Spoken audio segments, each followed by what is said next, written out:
ഇത് വടക്കുനാഥ ക്ഷേത്രം, തൃശൂർ നഗരത്തിന്റെ ഹൃദയഭാഗം. ലോകപ്രസിദ്ധമായ തൃശൂർ പൂരം നടക്കുന്ന ശക്തന്റെ മണ്ണ്. സാംസ്കാരിക തലസ്ഥാനത്തിന് പ്രൗഢിയായി കേരള സാഹിത്യ academy. വാസ്തുശില്പ ചിത്രകലകളുടെ ഈറ്റില്ലമായ Kerala Lalithakala academy, Sangeetha Nataka academy. കലാ സാംസ്കാരിക തനിമ വിളിച്ചോതുന്ന കേരള കലാമണ്ഡലം. തൃശ്ശിവ പേരൂരിൻ്റെ സൗന്ദര്യങ്ങളായ അതിരപ്പിള്ളി വെള്ളച്ചാട്ടം,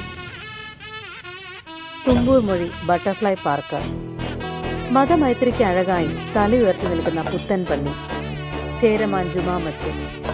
പഴമയും പെരുമയും കലയും കൃഷിയും തീരദേശവും ഒത്തിണങ്ങുന്ന ഈ പുണ്യനഗരിയിലാണ് കേരള ഗവൺമെന്റ് ആയുർവേദ ഫാർമസിസ്റ്റ് അസോസിയേഷന്റെ 38ാം സംസ്ഥാന സമ്മേളനം നടക്കുന്നത്. ഏവർക്കും സ്വാഗതം.